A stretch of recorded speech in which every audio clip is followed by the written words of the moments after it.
Coming up, Valley Forge, a soldier's soldier, and discipline. Welcome to Living Lafayette. By the Lafayette Alliance here in LaGrange, Georgia. I'm Richard Ingram.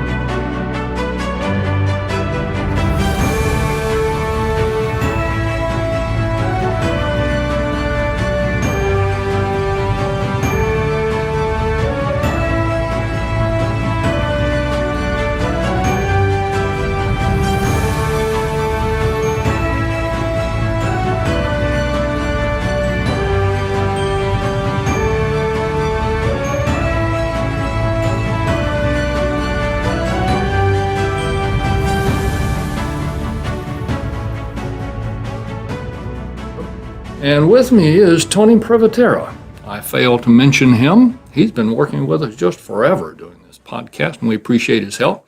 He's been in radio over 40 years and has written a book, Better Than Digging Ditches. And listen, I've read it, 600 pages. It's well written, and you need to get it.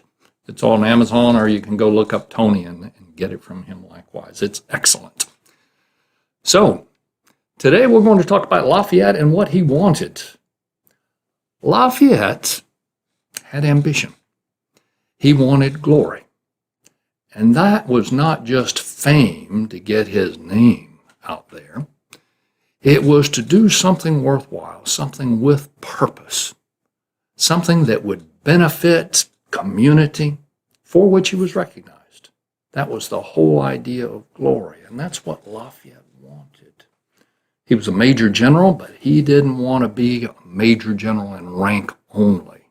He wanted command in order to achieve that ambition. Valley Forge is about 18 miles northwest of Philadelphia. It is as far northwest of Philadelphia as Brandywine is southwest. On October the 29th, 1777, Washington got his officers together and polled them. He wanted their opinion on where the Continental Army ought to establish winter quarters. Washington was criticized for this, for getting his officers together and polling them to try to get their opinions. Many people saw this as a weakness, that he was trying to achieve consensus. You remember Margaret Thatcher said, consensus is an abdication of leadership. My take is that it was nothing of the kind. Washington was trying to make the best decision, a logical decision, and whenever you bounce those ideas off other people, it tends to crystallize the ideas. And I think that's what Washington was doing. So he got his officers together and polled them. Lafayette was in favor of winter quarters at Wilmington, Delaware. But proximity to Philadelphia was important. That was, after all, where William Howe and the British Army was encamped. Valley Forge was on high ground, which meant men could be deployed readily. Valley Forge was south of the Schuylkill River, so supplies could be ferried in. So on December the 19th, 1777, Washington led his 12,000-man Continental Army into Valley Forge. They stayed there for 6 months until June 19th of the following year. Just in case, incidentally, Washington did deploy about 2,000 troops down to Wilmington, Delaware, just to cover that base. John Ward Dunsmore, in 1907, painted the iconic picture of Valley Forge. There is Washington impeccably uniformed, Lafayette at his side, both of them on horseback. Washington is speaking to a sentry, and in the background there are men warming themselves by the fire, snow on the ground. One of those makeshift huts back in the background. Lafayette referred to those makeshift huts as shanties, and he said the living conditions were deplorable. DeKalb said that the men didn't have shoes, they didn't have hats. DeKalb said those men, good men, to be treated so shabbily, DeKalb said. Surgeons amputated arms and legs, turned black by cold by frostbite. And some 2,000 men at Valley Forge died of disease, many of them from smallpox. It's interesting that Washington had ordered inoculation as far back as January of 1777 against smallpox. And now come to find out that 4,000 men at Valley Forge had not been inoculated. So Washington ordered it so. This was the first large-scale mass inoculation, vaccination, in state-sponsored in history. And you remember, inoculation was still contentious. Physicians, the science hadn't been worked out. So physicians pretty much said, you're on your own. The clergy said it was meddling. But Washington had thought it through and decided it was the best thing to do. And he ordered it done. Lafayette, you recall, had been inoculated on his own initiative some 2 years before in 1775 at Shiloh. So Lafayette was immune. Lafayette was a soldier. Even though he was a major general, and he could have done otherwise, he was not ostentatious at table. He was learning the value of symbol, that his behavior carried a greater message, and that soldiers, those under his command, they took note of it. Lafayette also wrote a flurry of letters to Congress, asking them for food and clothing for his men. Lafayette spent his own money for those things for his men, and they were aware of that.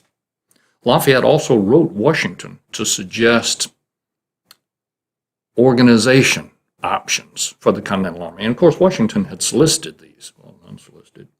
And Lafayette also made suggestions about discipline. Lafayette was very much in favor of discipline, but he thought it ought to be a bottom-up rather than a top-down affair. That officers ought to be the ones to mete out discipline. And Lafayette thought that the court-martial was used much too much. And of course, the court-martial was after the British, after the British ritual of talk, Lafayette said, and rhetoric and lawyers. Lafayette thought that they ought to launch a court-martial only in the event that life were involved, or long imprisonment or honor, that otherwise the officers ought to mete out punishment. Lafayette at Valley Forge came closer, got to be closer friends with DeKalb. Lafayette was impressed more and more with Washington, admired his stoic attitude, admired his courage. Lafayette wanted to be like him in that way. DeKalb was a little more hesitant as far as Washington's concerned, didn't think that he was the best commander, and a lot of that was because Washington solicited opinions from his officers about what options to pursue. DeKalb thought that it was weakness, that Washington ought to rely more on his own intuitions, which likely said as much more about DeKalb as it did really about Washington. But DeKalb had no question about Washington's dedication to the cause or about Washington's integrity. None. And DeKalb wrote about his relationship with Lafayette and Washington. DeKalb said that every time he met Lafayette, Lafayette was cordial, he was smiling, he was always in good spirits. DeKalb enjoyed being around Lafayette. And DeKalb wished that all the French officers were like Lafayette. And DeKalb also commented that DeKalb, he was on good terms with Washington, and Washington had no qualms with him. So DeKalb, in that Teutonic attitude, really enjoyed Lafayette's company and did indeed admire Washington. There were those, however, in the Continental Army who did not admire Washington, one of whom was Thomas Conway.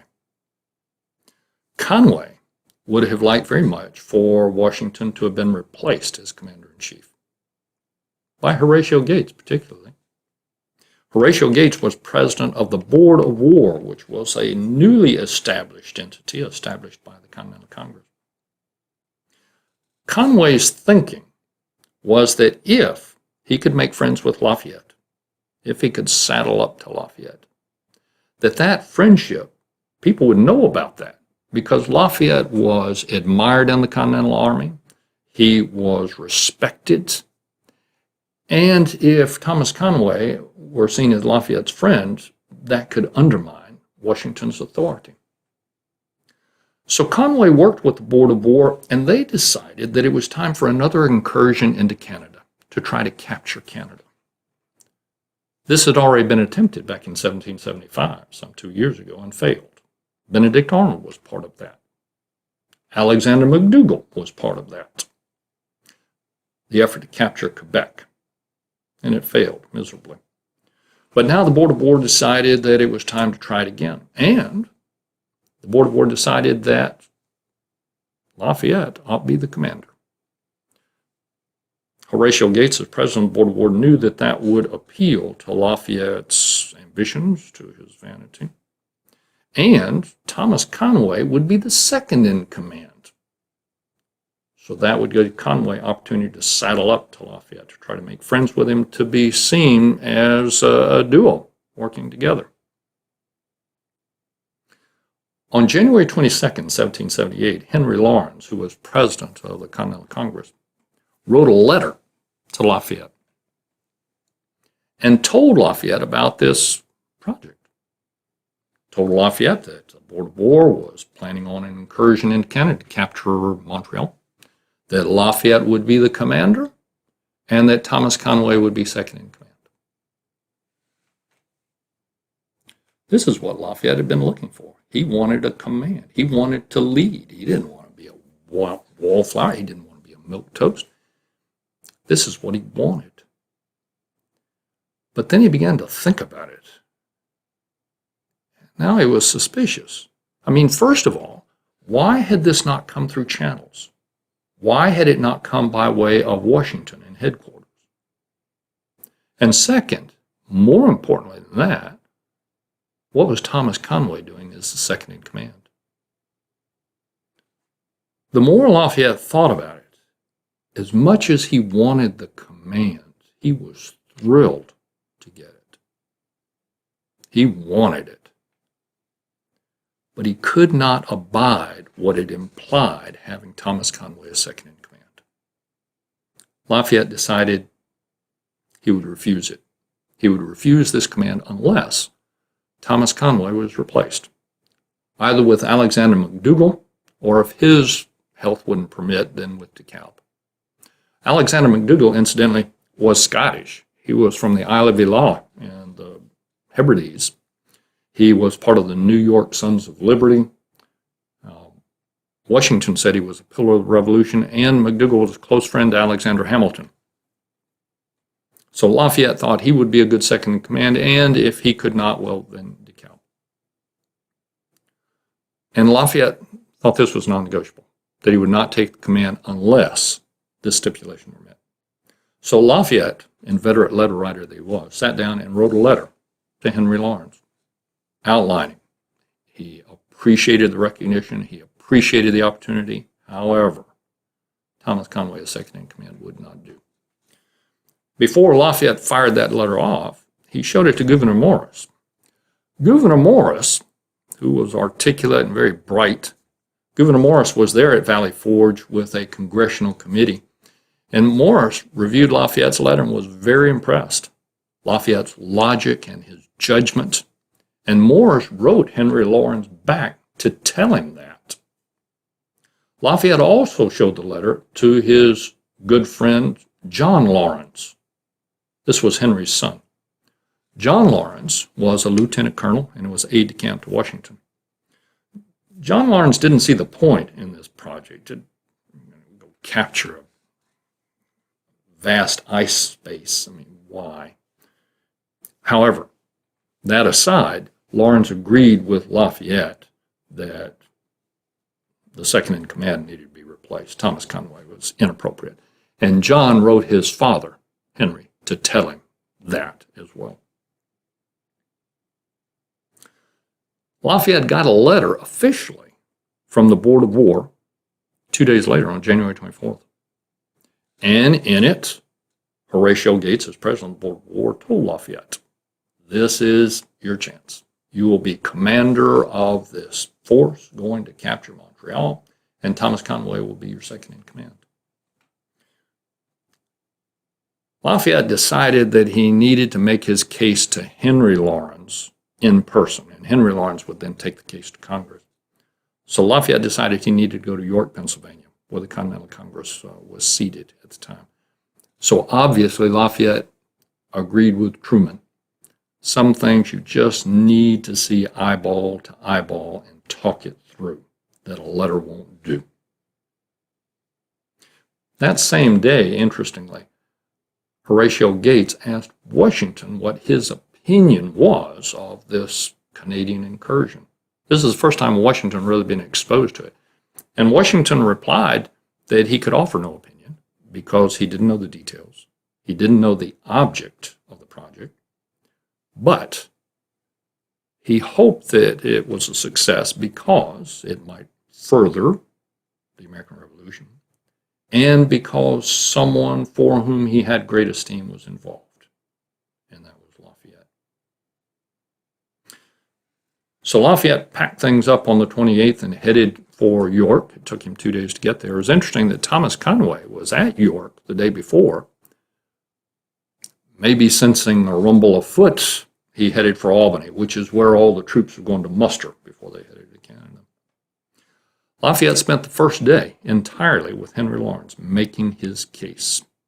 Lawrence at first had been supportive of Thomas Conway, thought Conway was courageous, thought that he was dedicated, but now here he had evidence from his son John, who had written him, and now from Lafayette. Lafayette told Henry, pull no punches.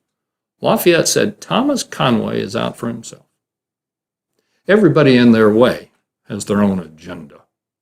But sometimes that agenda is at the other person's risk. So Lafayette made the point that Thomas Conway would sacrifice truth, honor, everything for his own advantage. And he persuaded Henry Lawrence to that effect. The day after, Henry Lawrence went to the Continental Congress and made the case. And that evening, Lafayette met with the Board of War. There was Horatio Gates, who was the president. Richard Peters was secretary. And then there was Francis Lightfoot Lee, of the legendary Virginia Lees, and William Duer. William Duer was a New York congressman, spoke fluent French. He was one of those, you recall, one of the two who met Lafayette in front of the Philadelphia State House when Lafayette first arrived. The other was James Lovell, who spoke fluent French as well. By the end of the evening, Lafayette was convinced that he had persuaded the Board of War to his way of thinking, all except for William Duer. Duer was a little bit reserved. But the Board of War told Lafayette, you will have waiting for you at Albany 2,500 men, food, clothing, $2 million in paper money, sleighs to get across the snow, and Stark. So, this general of Bunker Hill fame would have burned British ships that might impede your progress to capture Montreal. And the Board of War added, your choice. Thomas Conway will not be your second in command, and you decide, McDougall or DeKalb, whichever works out, your call. Lafayette was delighted. And Lafayette did a very simple thing, and this, again, symbolic. And it was a courageous thing, but it also pointed out to the Board of War exactly where Lafayette stood. It didn't equivocate. Lafayette raised his glass in a toast to the Commander-in-Chief, George Washington. First of all, it told the board exactly where his footing was. And second, it was a rebuke to all their talk and ill will toward Washington. Lafayette had won his point. On the morning of February 3rd, Lafayette had breakfast with Henry Lawrence and his landlady and a Miss Ketty, Ketty. We don't know much about Miss Ketty except that Lafayette said that she was most becoming. That same day, Lafayette wrote a letter to his wife, Adrienne, telling her about his good fortune, that he was going to be commander of the Army of the North in charge of 3,000 men. And there was a little bit of hyperbole right there. And Lafayette suggested that she say hello to the family and friends. Well, that was euphemism for please let them know of my good fortune. I'm very pleased. Lafayette headed back to Valley Forge and arrived on February 6th and now made preparation to go to Albany, where he was going to take command. This excursion into Canada was premised on three things. Number one, there was an assumption that the Canadians felt they were being oppressed by their English invaders. Second, that whenever the Continental Army showed up in Canada with all these French officers, that they, the Canadians, would rise up to join the Continental Army. And third, there was an assumption that the English army, they were demoralized, and that resistance would be futile, that resistance would just be meager. Lafayette was to be disappointed on that account. This is what Lafayette wanted, a command to lead men, to have opportunity, and here it was. Let me remind you that we do have a website, LafayetteLagrange.org, and I encourage you to go there. There are essays and there are plays in there. There's also a shop. So if you go and tab on shop and join up the Lafayette Alliance, we can use your help. And there are also texts and books there, and one of which is John Bessica's Trail Tales. So John Bessica was in the investment business, now retired, and he's written a series of 100 stories, little anecdotes about Lafayette on the farewell tour. And it is a well-written book. There are 100 tales in it, 400 pages, and they're in color. And you need to get you a copy of it. It is worthwhile. Many of you, I know, follow my attire from episode to episode, and you'll notice that I'm not wearing the Lafayette bow tie today. This is the Alexander Hamilton bow tie, and it is distinctive in that way. No, I did not buy it with the Alexander Hamilton label on it. I gave it that name. It looks like Alexander Hamilton to me. I have been asked why I wear a bow tie. I will point out to you that I have been described as comely, a curly-headed, comely individual. So whatever diverges attention from that comely facade works for me. The bow tie, and tied by my own hands, I might add. I encourage you to take up bow ties as well. I'm also encouraging you to take up some new words and phrases. One is to be a Lafayetteonian. You have to practice that a little bit because it comes typically off the tongue. You remember, most folks who admire Lafayette are called Fayetteists. Isn't that sort of a weasel word? I mean, it's just weak. It has no power to it. I mean, if you're saddling up to a microphone and you want to drop down into some resonant registers, it's hard to do when you say Fayetteist. On the other hand, Lafayetteonian makes the point. Let us be Lafayetteonians. Now, there's another thing. Whenever you're about to do something exciting, something that is fun to do, let's Lafayette. There's an official definition for that phrase. People working together as equals, cooperatively, toward common purpose that benefits community. Let's Lafayette. So work those into your vocabulary. Find out ways to do them. Don't worry about what other people say or what they think whenever you drop that phrase, let's Lafayette. Just move on, as though it were just natural and they ought to do it too. Lafayetteonian, the same thing.